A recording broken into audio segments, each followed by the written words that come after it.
Ako si Maria at ito ang aking kwento.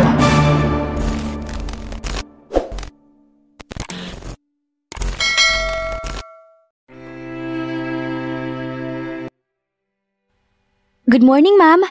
Bati ng empleyada ng GDC na nakasalubong ni Demi. Tipid nang humiti si Demi. Tumango bago muling nagpatuloy sa paglalakad. Nasa labi ng GDC ang dalaga. Doon siya nagpahatid kay Dexter dahil plano niyang puntahan si Erica sa marketing department at kausapin. Matapos ang nangyaring pagtataboy ni Max sa kanya sa burol ni Doña Criselda, wala nang mapuntahang iba si Demi. Ayaw niyang umuwi sa bahay ni Max dahil lalo lamang siyang magmumukmuk doon. Bagay na ayaw na niya sanang gawin dahil masakit na ang kanyang mata sa pag-iiyak ng nagdaang araw. And so, he planned to go to the only person in the world she could think of who would listen to her without judgment. Her friend Erica. Good morning, Miss Demi. Bati ulit ng isa pang empleyado na kalalabas lang sa lift. Good morning. Bati ng dalaga bago humakbang papasok sa elevator. Nang sumara ang pinto ng lift, napabuga ng hininga si Demi. Hindi siya sanay sa atensyon na ibinibigay sa kanya ng mga dating kaopisina. But it can't be helped. Alam na ng lahat na siya ang asawa ni Max. Asawa ni Max. Muling nangilid ang luha ni Demi. Hindi na niya alam kung yun pa ba ang turing ni Max sa kanya. Sa mga nakalipas na ilang araw na lagi itong abala sa ibang mga bagay, pakiramdam ni Demi ay para lang siyang display sa buhay ni Max. Susulyapan, ngingitian at saka lang pupulutin kapag kailangan. Ayaw niyang makaramdam ng ganon. Gusto niyang unawain si Max dahil alam niyang marami itong pinagdaraanan. Kaya lang, hindi niya maiwasan na magtampo. Parang napakadali lang para dito na itaboy siya. Na parang wala siyang halaga sa buhay nito. Na parang isa lamang siyang basura. Alalahanin mo, ang ngayon lang ang ipinangako niya sa'yo. Paalala sa kanya ng isip na lalong nagpabigat sa kanyang dibdib. Maya-maya pa, huminto ang lift sa floor ng bagong opisina ng marketing department. Agad na humakbang palabas ng lift si Demi at dumiretso sa opisina ng kaibigan. Demi? Ani Erica nang makita siya sa glass door ng opisina. Bakas ang labis na gulat sa mukha nito. Nagmamadali itong lumapit sa kanya. Anong ginagawa mo rito? Akala ko ba ngayon ang umpisa ng burol ni Doña Criselda? Naghihintay nga kaming lahat dito sa opisina ng schedule kung kailan kami pwedeng pumunta at… Hindi na natapos pa ni Erica ang mga sanay sasabihin nang bigla itong yakapin ni Demi. Erica, pwede ba tayong mag-usap kahit sandali lang? Kailangan ko lang ng kausap ngayon. Please. Ani Demi sa garalgal na tinig. Humigpit ang yakap ni Erica kay Demi nang maramdaman nito ang panginginig ng kaibigan.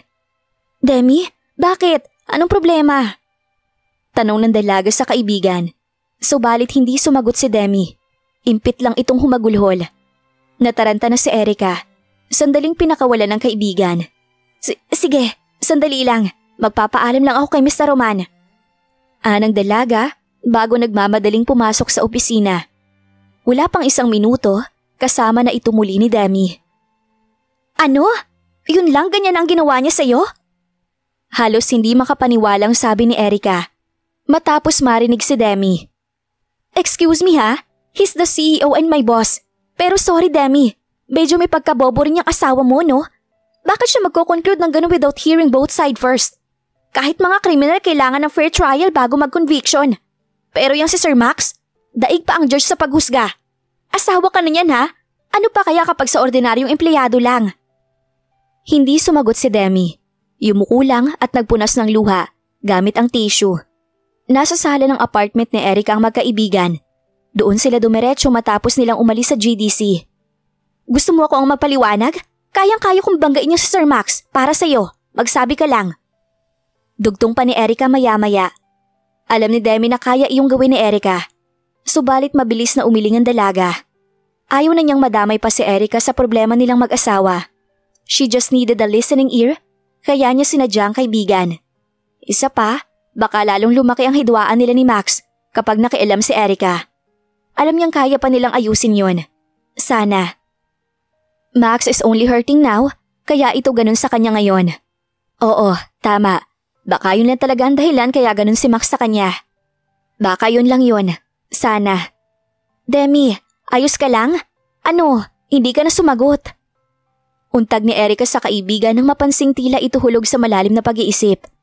Tumango-tango si Demi. Ayos lang. Baka kaya lang ganun si Max kasi malungkot siya. Demi, kung malungkot lang yon, hindi ka niya itataboy. Umalis ka lang saglit sa ICU dahil naihi ka. Tapos pagbalik mo, may nangyayari kay Doña Criselda. Paano mo naging kasalanan yon? Ay, hindi ko talaga kinakaya yung logic ng asawa mo, Demi. Sagot ni Erica. Iritabling napakamot ng batok. Kinagat naman ni Demi ang kanyang pang-ibabang labi. Muling nakonsensya. Hindi niya sinabi ang lahat kay Erica. Ang maling hinala nito sa kanilang dalawa ni Christoph. Maging ang kanyang pagbubuntis. Umaasa pa rin siyang mabilis nilang maaayos ni Max ang kanilang problema. Salamat, Erica. Ani Demi maya-maya. Para saan? Sa pakikinig. Malaking tulong na nakinig ka sa akin ngayon. Nalukot ang mukha ni Erica. Demi, solusyon ang hanapin natin. Ayokong tagapakinig lang ako. Gusto ko itang tulungan sa pag-aayos ng problema niyo ni Sir Max. At maagap na inabot ni Demi ang kamay ng kaibigan. Huwag ka nang mag-alala, Erica. Sapat na itong naitulong mo sa akin ngayon na alam kong lagi kang nandyan para sa akin. Anang dalaga, ngumiti. Demi! Tumayo na si Demi. Aalis na ako. Baka masyado na kitang naaabala. Saan ka pupunta? Si Erica. Tumayo na rin sa sofa sa sala ng kanyang bahay kung saan nag-uusap ang magkaibigan. I don't know. Baka bisitahan ko na lang ulit sina Tia Esang at Sevi. Anang dalaga. Edi samahan na kita. Susulitin ko na tong isang buong araw ko na paalam ko kay Mr. Roman. Tutal naman nandito na ako sa labas. Itutuloy-tuloy ko na. Presenta ni Erica. Sandaling nag-alinlangan si Demi, subalit sa bandang huli pumayag na rin siya. Ang sasakyan ni Erica ang ginamit ng magkaibigan sa pagpunta sa facility. Nasa daan pa lang ay nagpapaliwanag na si Demi sa kaibigan tungkol sa estado ng kanyang tiyahin at pinsan, na si Max ang naglipat sa kamag-anak. Upang hindi masundan ng tiyuhin na idinahilan niyang sumama sa kalaguyo nito, kaya wala roon. Mabuti naman kung ganon, at least hindi mo na problema yung tiyuhin mo mukhang pera. Ani Erica, tuluyang inihinto sa parking lot ang sasakyan. Hindi umimik si Demi. Tahimik na bumaba sa sasakyan at naglakad patungo sa facility. Gaya ng dati, sa visitors area sila pinaghintay ng staff ng facility. Nang lumabas ang mga kamag-anak at maipakilala sa mga ito si Erica, tinulak ni Demi ang wheelchair ng tiyahin sa my garden. Chang, maitatanong po sana ako. Anang dalaga nang sila na lang dalawa. Nanaginip po ako na suot ko ito, Chang. Sa akin po ba talaga to? Sandaling pinagmasdan ni Esang ang pamangkin. Sa isip ay isang kahilingan na sana nakakapagsalita na lang siya upang masagot niya ng maayos ang pamangkin. Kaya lang, maluhalo ang inabot ni Esang ang pendant sa kwintas ni Demi. Sandali niyang sinalat iyon bago tinuro ang pamangkin. Nagsalubong ang mga kilay ng dalaga. Hindi maintindihan ang sinasabi ng tiyahin. Maya-maya pa, tuluyan ang napaluha si Esang bago humagulhol. Nataranta na si Demi.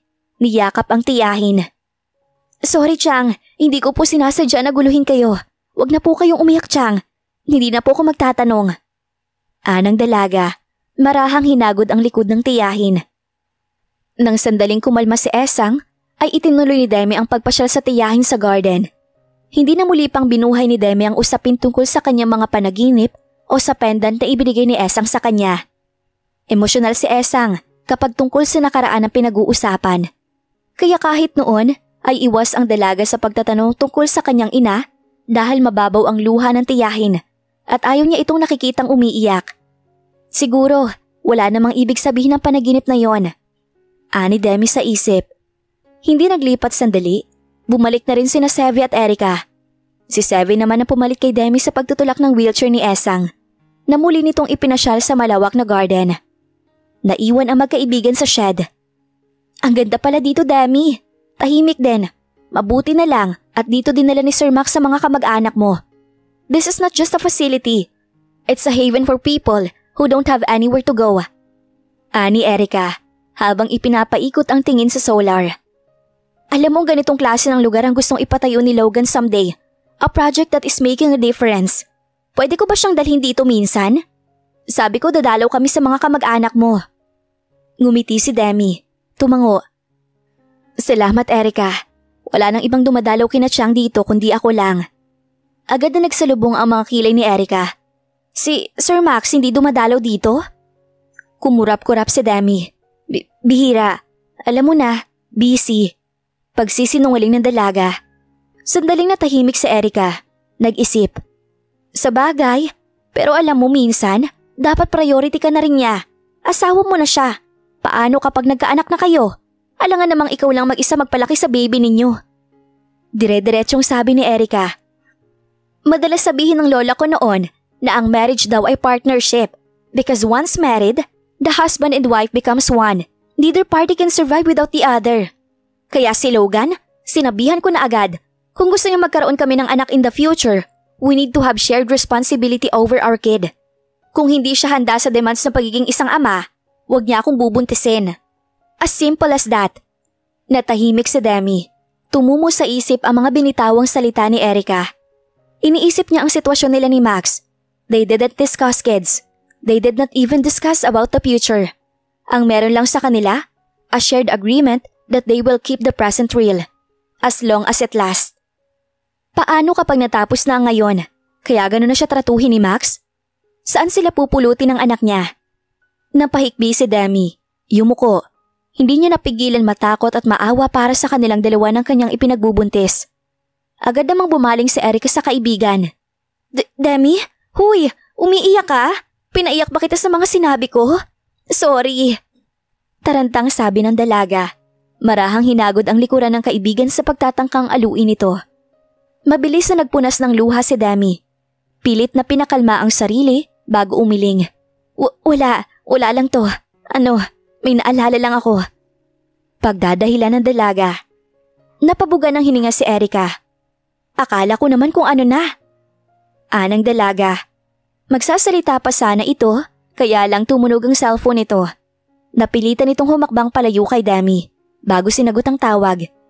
Maya-maya pa, bumalik na rin ang mag-inang Esang at Sevi sa shed. Hindi naglaon, bumalik na rin si Erica. Demi, ngayon daw ang schedule ng GDC sa pagpunta sa burol ni Doña Criselda. Kailangan na nating bumalik. Sasabay ako sa pagpunta ng buong department. Ani Erica, alanganing umiti sa mag-inang Sevi at Esang. Sige, balik na tayo. Ani Demi. Bago muling hinarap ang pinsan at tiyahin. Chang, alis na po ako. Patuloy po kayong magpalakas ha. Babalik din po ako kapag nagka-oras ulit ako. Anang dalaga, bago magaang niyakap ang tiyahin. Sunod na niyakap ni Demi ang pinsan. Mag-aral kang mabuti, Sevi. Darating din ang panahon na magkakasama tayo sa syudad at hindi na maghihiwalay pa. Anang dalaga, pigil ang luha. Marami pa sana siyang gustong sabihin. Gustong aminin sa mga kamag-anak at kay Erica. Kaya lang, hindi siya sigurado kung anong magagawa ng kanyang pagsusumbong sa mga ito ngayong may hindi sila pagkakaunawaan ni Max. She agreed to be a part of that contract. She must face the consequences of it alone. Matapos magpaalam sa mga kaanak, ay agad na nagtungo sa parking lot sina Demi at Erica at sumakay ng sasakyan. Malapit nang lumubog ang araw. Kaya naman binilisan ni Erica ang pagmamaneho palabas ng facility. Hindi na napansin ng magkaibigan ang bulto ng lalaking nasa lilim ng puno sa malapit at naninigarilyo. Nang makalayo ang sasakyan, ay humithit sa sigarilyo ang lalaki bago ibinuga ang usok sa hangin. Sa syudad pa lang ay lihim na siyang nakasunod kay Demi. Umaasang magkaroon ng pagkakataong maipaghiganti ang kanyang sinapit dahil sa kagagawa nito. Subalit ibang pagkakataon ng kanyang natagpuan. Hinayo ng tingin ng lalaki ang matayog na gate ng facility sa kanyang harapan. Nandyan lang pala kayong dalawa. Wala na kayong takas. Ani Rodel bago pinitik ang sigarilyo sa kalsada at tinapakan. Papasok ka ba? Tanong ni Erica kay Demi nang marating na nila ang chapel kung saan ginaganap ang burol ni Doña Criselda. Hinayo ng tingin ni Demi ang kumpul ng mga tao sa labas ng chapel. Sandaling nag-isip. Siguro hindi naman siya mapapansin ni Max kung hanggang doon lang siya sa labas. Tumango si Demi. Nagpatiuna ng lumabas ng sasakyan. Agad na pumwesto si Demi sa labas ng chapel at sumilip sa loob. Agad niyang nakita si Max sa harapan. Katabi nito si Leticia na masuyong inaayos ang buhok ng asawa. Her stomach churned instantly. Pakiramdam niya ay maduduwal siya sa sobrang sama ng loob dahil sa kanyang nakikita. Siya ang asawa. Siya ang dapat na nasa tabi ni Max habang nagdadalamhati ito. Kaya lang, maya-maya pa, mula sa kung saan, nilapitan si Demi ng 2 pulis. Ikaw si Mrs. Demi Guerrero, hindi ba? Wala sa sariling tumango ang dalaga. Maari ka ba naming imbitahin sa presinto? Agad na pinanlakihan ng mga mata si Demi. Po, tungkol po saan? Tungkol sa pagkamatay ni Doña Criselda. Anang pulis. Nagbulungan ang mga tao sa paligid. Nahintatakutang niyakap ni Demi ang sarili bago lumipad ang tingin sa harapan ng chapel. Nagtama ang mga mata nila ni Max. She wanted to run to him, ask him why, ask for his help and comfort. Subalit, ito ang unang bumawi ng tingin na parang hindi siya nito nakita. Wala nang nagawa si Demi nang akayin siya ng mga pulis patungo sa police mobile. Mrs. Guerrero, naririnig mo ba ako? Anang pulis na siyang kausap ni Demi. Kanina pa nasa presinto ang dalaga at kasalukuyang kinukuhanan ng statement ng pulis.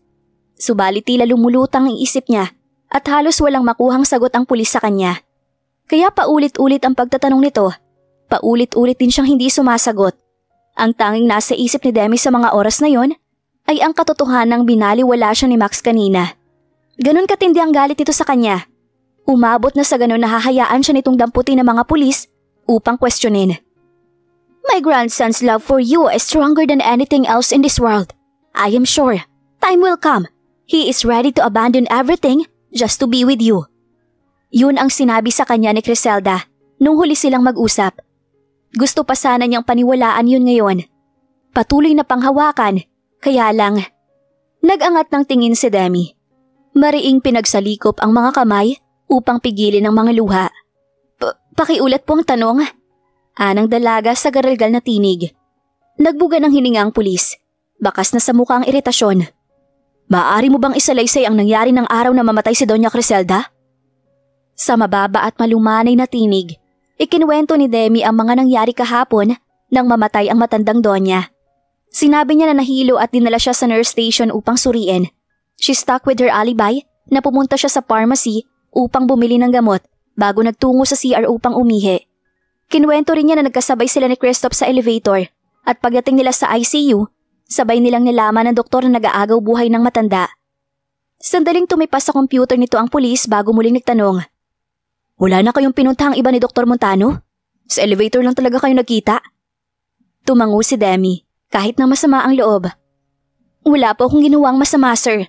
Kahit kailan hindi ko po magagawang saktan si Doña Criselda. Mabuting tao po siya. Wala siyang ibang ipinakita sa akin mula nang makasal kami ng asawa ko, kundi puro kabutihan lang. Kaya hindi ko alam kung bakit ako nandito. Kung bakit.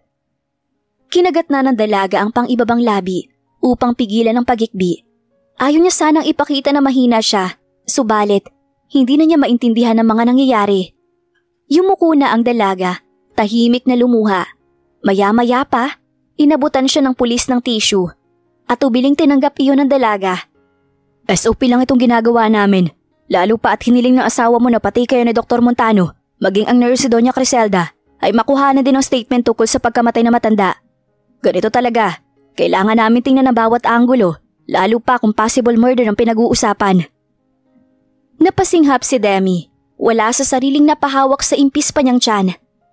Murder? Tumango ang pulis. Nagpapaimbestiga si Mr. Guerrero dahil gusto niyong malaman kung natural cause o may foul play sa nangyari kay Doña Criselda. Hindi ba kayo nagkakausap ng asawa mo? Muling napayuko si Demi. Nagpunas ng luha bago marahang umiling. Si Tomas Guerrero, nakakausap mo? Tanong ulit ng pulis maya-maya. Nag-angat ng tingin si Demi, muling umiling. Hindi po, sir. Sigurado ka? Wala po akong dahilan para magsinungaling. Ani Demi, pigil ang emosyon. Nauunawaan na ngayon ang mga nangyayari. Tumangu-tango ang pulis. Muling tumipas sa computer nito. Maya-maya pa. Bueno, wala na akong itatanong sa'yo, Mrs. Guerrero. Iko-cross-check namin ang statement ninyo ni Dr. Montano at ng nurse si Doña Criselda. We will see if all your alibis will check. Maaari ka na umuwi sa ngayon. Salamat sa oras mo, Mrs. Guerrero.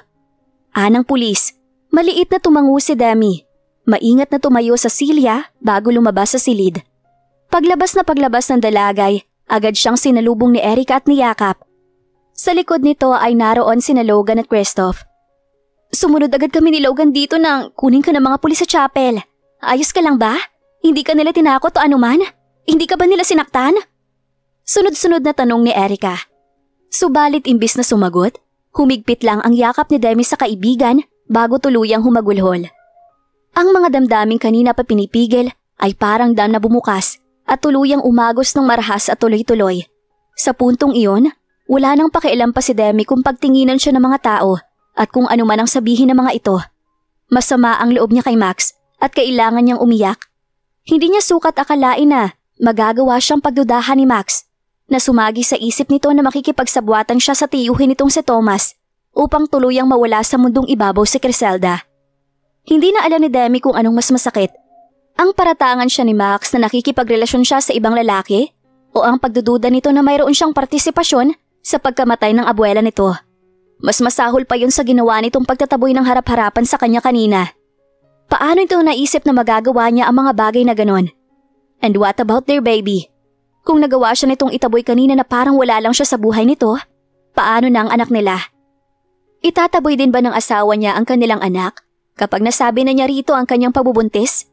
Muling napahagulhol si Demi sa naisip. Hindi niya kayang ganun lang ang kahantungan nilang dalawa ni Max. We better take her out of here. Ani Christoph sa magnobyang Erica at Logan. Agad na inalalaya ni Erica at Logan si Demi palabas ng police station at dinala sa sasakyan ni Erica. Doon sinubukang pakalmahin ni Christoph si Demi. He gave her water and dropped her hand in between his. Ibinigay din ng doktor ang jacket nito na nasa likod ng sasakyan nito. Erica, made sure that Demi is warm to prevent her from hyperventilating. Hindi naglaon, tuluyang kumalma si Demi. Mabuti pa siguro doon ka muna sa apartment ko, Demi. I don't think I trust your husband enough to treat you right while he is grieving. Ani Erica maya-maya. Hindi sumagot si Demi. Pagod na sumandal sa passenger seat ng sasakyan ng kaibigan. Wala sa sariling pinanood ng dalaga ang sandaling pakikipag-usap ng kaibigan kina Christoph at Logan. Napakalapit lang ng mga ito, subalit tila wala siyang maintindihan sa pinag-uusapan ng mga ito. Ang tanging nasa isip ng dalaga ay ang sama ng loob niya kay Max dahil sa mga ginawa nito sa kanya. Maya-maya pa, umusad na ang sasakyan ni Erica. At gaya ng sinabi nito, doon sa apartment nito dinala si Demi at pinatuloy. Inakay ng dalaga ang kaibigan sa dati nitong tinuluyang kwarto. Ipagluluto lang kita ng soup. Ani Erica matapos maiupo si Demi sa kama. Dumiretso na sa pinto. Subalit bago pa man niya mapihit ang seradura ng silid, muling nagsalita si Demi. Erica. Tawag ni Demi sa kaibigan. Muli namang pumihit si Erica paharap sa kaibigan. Buntis ako, Erica. Umpisa ng dalaga sa nanginginig na tinig. Buntis ako sa anak namin ni Max. Hindi ko alam kung paano sasabihin. Hindi ko alam kung masasabi ko pa sa kanya at... Muling humikbi si Demi at humagulhol. Sa dibdib ay unti-unti na naglalaho ang pag-asang magiging maayos din ang relasyon nila ni Max. Ano kaya ang mangyayari ngayong tuluyan ang nawawala ng pag-asa si Demi na magkaayos pa silang mag-asawa dahil pati siya ay pinagdududahan nito sa pagkamatay ni Lola Criselda? Maipaalam pa kaya ni Demi kay Max na buntis siya sa anak nila? Yan ang ating aalamin sa susunod nating kabanata.